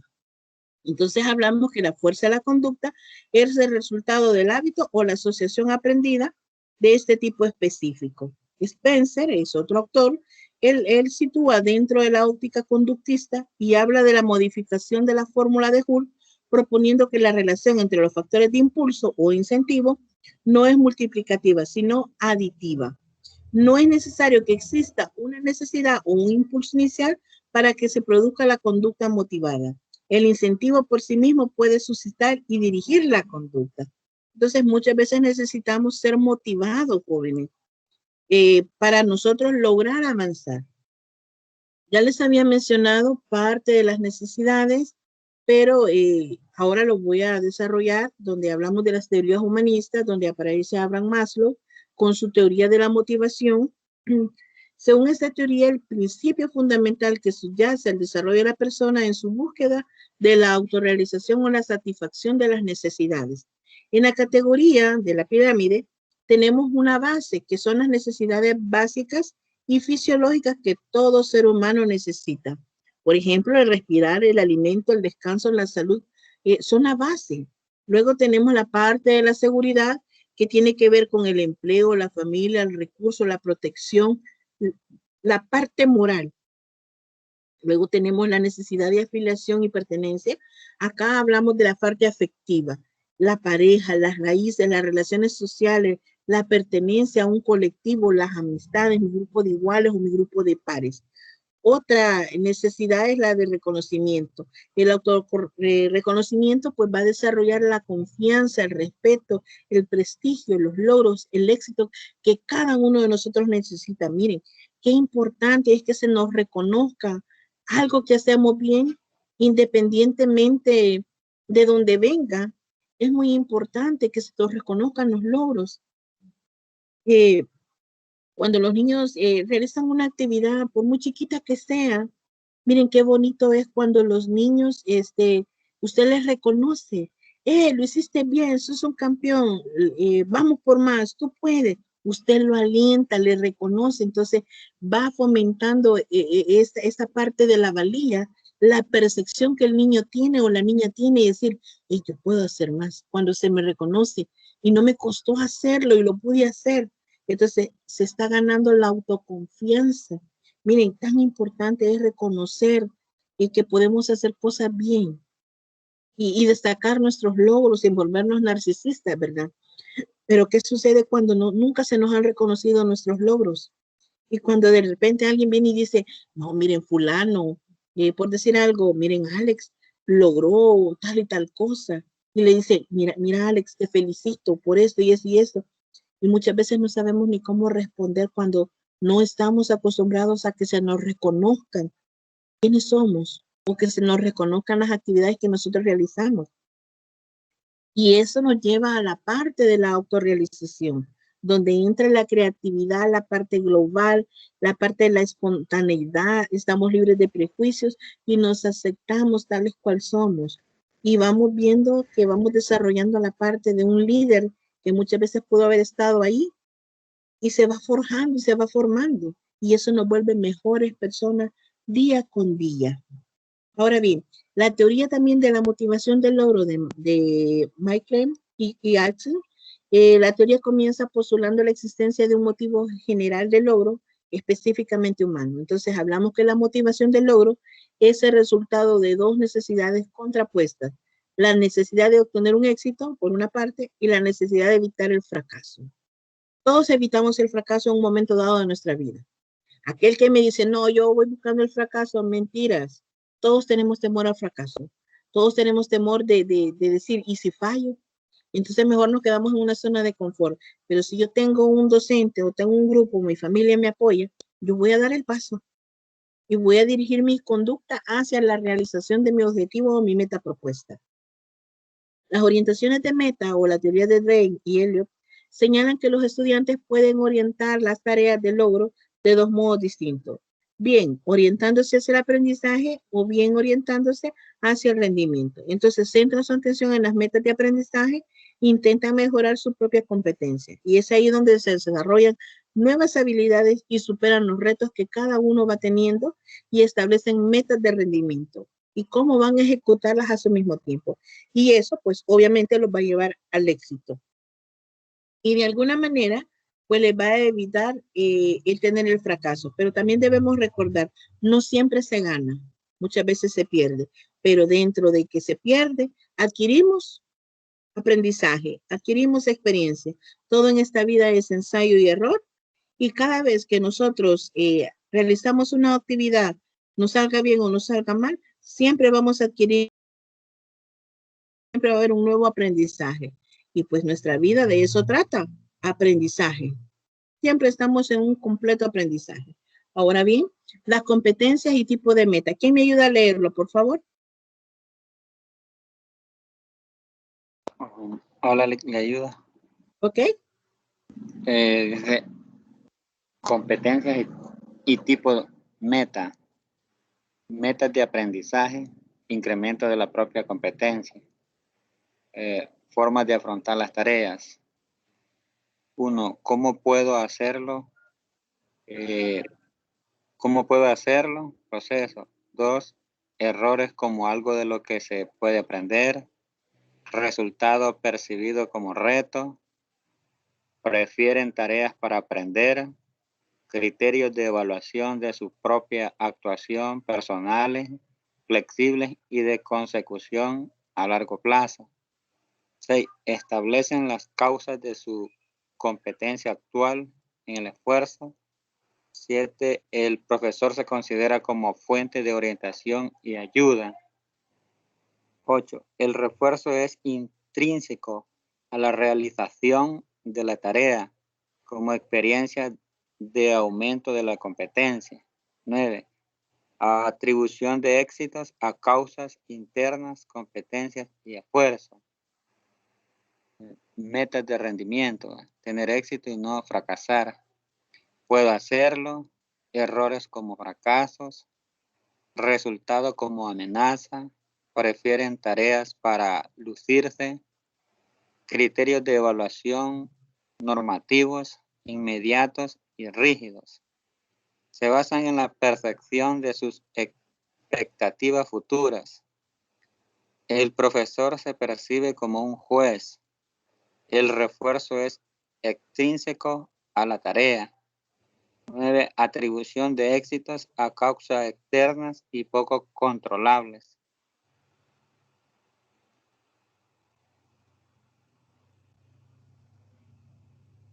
Gracias, gracias, Hermes. Bueno, acá tenemos lo que es la competencia y los tipos de metas. Como vemos, cada uno tiene metas totalmente diferentes en cuanto a aprendizaje y rendimiento, pero lo mejor de esto es que sean complementarias. Ahora bien, jóvenes, ya para ir finalizando, pues recordarles de que tenemos nuestro foro académico que va para el 16 de abril. Tenemos hasta las 11:55 para poder participar. Recordemos que son 4 preguntas. Una de ellas es cuáles son algunos problemas y riesgos comunes de la salud durante la adolescencia y cómo se pueden prevenir. ¿Qué desarrollos cerebrales ocurren durante la adolescencia y cómo afectan el comportamiento del adolescente? De acuerdo a su experiencia personal y su entorno, analiza la influencia de los cambios físicos en el aprendizaje de los adolescentes salvadoreños. Luego, realizar un análisis personal sobre la influencia de las diferencias individuales en el aprendizaje de los adolescentes. Entonces, ustedes tienen cómo apoyarse con el material, también con la parte de las clases, si se percatan. Hemos abordado también una temática y eso les va a favorecer a ustedes para enriquecer su participación. También no se les olvide que deben hacerlo en la virtual que les corresponde, que en este caso es virtual 3. Sí, virtual 3 es verdad. Entonces debemos hacerlo, virtual 4. Debemos de hacerlo en virtual 4 y no en la sede, porque ese es un pequeño error que se comete. Les aparece la sede, pero ese solo lo puede ver el coordinador de la sede, valga la redundancia, y es como que no hayan hecho la tarea. En cambio, si ustedes lo hacen directamente en virtual 4, automáticamente pues yo puedo visualizar la tarea que ustedes me están entregando. No sé si hay dudas o comentarios, jóvenes. ¿Alguna inquietud que tengan? De mi parte, ninguna, licenciada, gracias. Ninguna. Vaya, les comento que ya el foro, yo ya lo inicié, ya aparece ahí, dice iniciamos foro. Ahí están algunas indicaciones, ustedes ya van a poder ver. Para dar respuesta, entran a donde dice iniciamos foro y automáticamente luego donde dice responder y ustedes van a poder ir poniendo sus diferentes aportes. Cuando sus compañeros hayan realizado la primera entrega, automáticamente ustedes pueden ir replicando, dándole un aporte extra a lo que sus compañeros han puesto. Si están de acuerdo, ¿por qué están de acuerdo? Fomentarlo, ¿verdad? Secundar lo que ellos están diciendo. Sé que van a hacer un excelente trabajo. Igual, desearles felices vacaciones. Si salen, tengan los cuidados necesarios, ¿verdad? No exponerse. Recordemos que el virus todavía está latente en nuestra sociedad, no estamos exentos de. Entonces, la indicación es pues tomar las medidas necesarias. También jóvenes, si se presenta alguna dificultad, algún problema, háganmelo saber. Yo voy a estar pendiente de ustedes, no por el hecho que estemos de vacaciones, significa de que si hay dudas, pues me las van a poder hacer saber. Ustedes me escriben, yo con gusto les voy a responder, no quizás en el segundo exacto que ustedes escriban, ¿verdad? Pero sí les voy a dar continuidad. Así que jóvenes, pues si no hay más dudas, no hay más comentarios, estaríamos finalizando la tutoría de este día.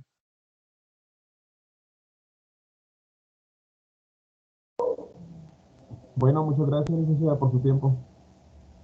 Gracias, Alex.